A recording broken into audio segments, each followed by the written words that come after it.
Greetings, members one and all of the Salivation Nation. Mexico dominates. silver production. Let's explore!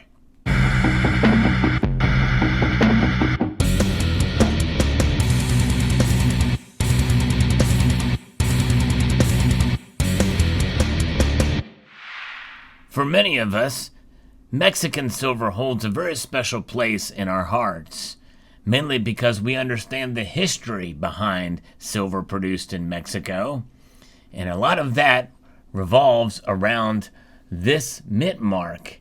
This mint mark is noteworthy because it is tied to the oldest continuously operating mint in the Western Hemisphere, and that is the Mexican mint, which was founded under the authority of the Spanish crown in 1535. It has quite a rich background. And why is that? Well, it flourished largely because the region had access to huge quantities of silver. So it became the largest producers of coinage in North America. And it is also very, very interesting because it produced an innovation known as the Spanish dollar, which we know as the pieces of 8. And this was the most widespread coin in the New World and remained legal tender in the United States even after independence from the United Kingdom, from Great Britain. And its design has provided the basis of many other coins in South America as well. And the Spanish names, well, we know the term peso, which actually means weight in Spanish. And it's been given the name to many currencies out there. But nonetheless, silver is very, very special. And you've heard the term the Silver Mountain. Well, the Mexican Mint was a part of that. That Silver Mountain, I think, was found in Peru. But there's also another part that is very special about silver produced in Mexico, especially in the year 2020, because that is the year of the pandemic. And the Mexican Mint had struggled greatly during that time because of the pandemic hitting it especially hard, as well as the nation of Mexico hard. There were some casualties at the mint during that time. And we know about the story of the silver libertads that came from the Mexican Mint in 2020. And they still were able to produce a fair amount of the 1 ounce variety and 5 ounce variety, but there are certainly some rarities with the 1/4 ounce and the 2 ounce, among others, fractional sizes for the libertads. And so, therefore, they're quite special. And I know I wanted to get some. I didn't get the whole typeset for 2020, but part of me wishes I would have went ahead and broke out and done it. But nonetheless, the Mexican Silver Libertads, beautiful coins indeed. But because of what happened with the pandemic, Mexican silver production dropped almost 10% last year. But even as such, Mexico, they now, even then, from last year, they lead the world in silver production. They dominate world silver production last year, despite a 9.5% drop on the previous year, according to information provided by the World Bank. In this article that I'm referencing here from MexicoNewsDaily.com. The 5,541 tons of silver produced in 2020 was far superior to second place China, which overtook Peru with 3,443 tons. Peru then was in third place with 2,991 tons of output. So the total produced in 2020 was 25,516 tons last year, which is a 3.7% decrease overall compared to 2019, largely due to COVID-19 restrictions, which required several major silver producers to temporarily halt production. So we take that average that of 3.7% decrease worldwide compared to Mexico's 9.5% drop.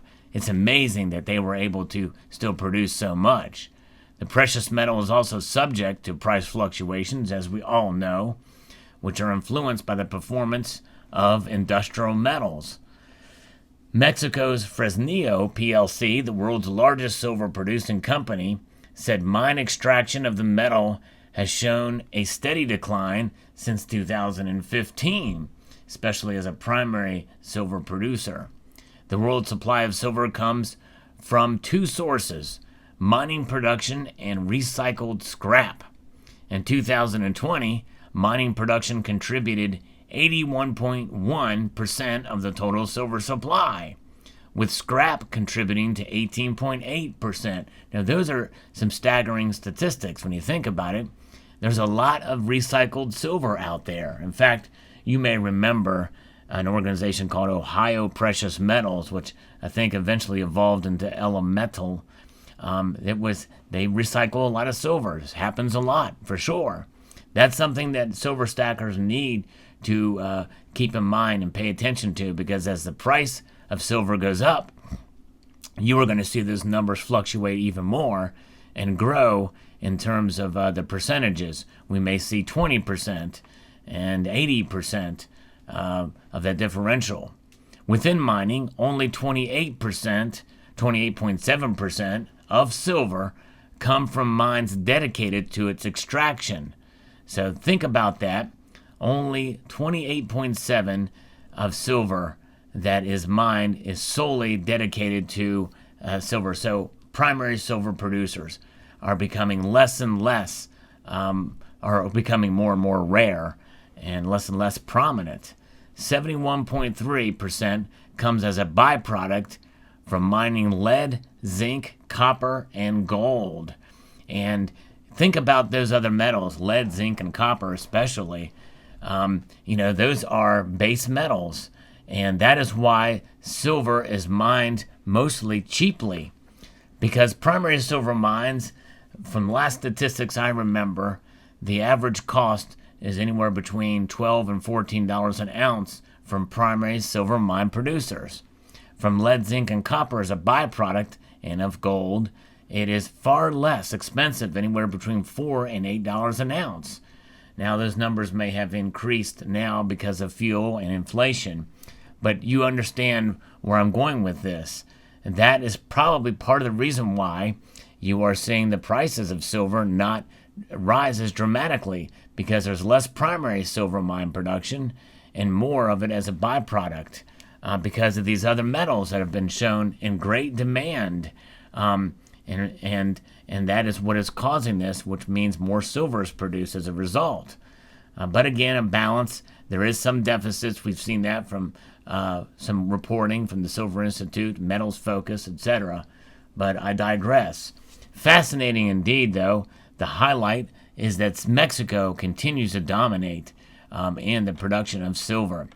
Over 5,000 tons. It's crazy. That's almost a fifth of the total silver production around the world. And it is amazing that you see this occur, and Mexican silver here provides that strength, that dominance, and the beauty of the Libertads that go back to 1982 when they're first produced with their smaller diameter and thicker. I wish they would have stayed with this format and style and size. I think it's a beautiful piece. There's continuity between the obverse and the reverse. Beautiful design. These are wonderful pieces in my view. Plata pura means pure silver. Indeed. 3 nines fine in this case from Mexico. And they're lovely pieces indeed. And I encourage, if you're a silver stacker, to get some of these old school Libertads. The new Libertads are 40 millimeters in diameter and have a reeded edge, which is the exact specifications of the Silver Eagle, the American Silver Eagle. But they are indeed beautiful coins as well in their own right. And some people like or dislike the reverse with the many different forms of the coat of arms there, with the eagle, with the snake. from Mexico over the years. Fascinating indeed. Beautifully done. Mexican Libertads. And as you know, they vary in sizes from 1/20th of an ounce all the way up to a kilo. And this is a 5-ounce version. Wonderfully struck and beautiful indeed. So there you have it. Mexican dominance in silver production. I hope you found this video entertaining, educational, and exciting. If you did, I would encourage you to gently rub that thumb up button. And then after you rub it for a while, press it in gently. And I want to extend a multitude of gratitude to you all for taking the time to watch this video, and to encourage you to please rate, share, comment, and if you haven't done so already, subscribe.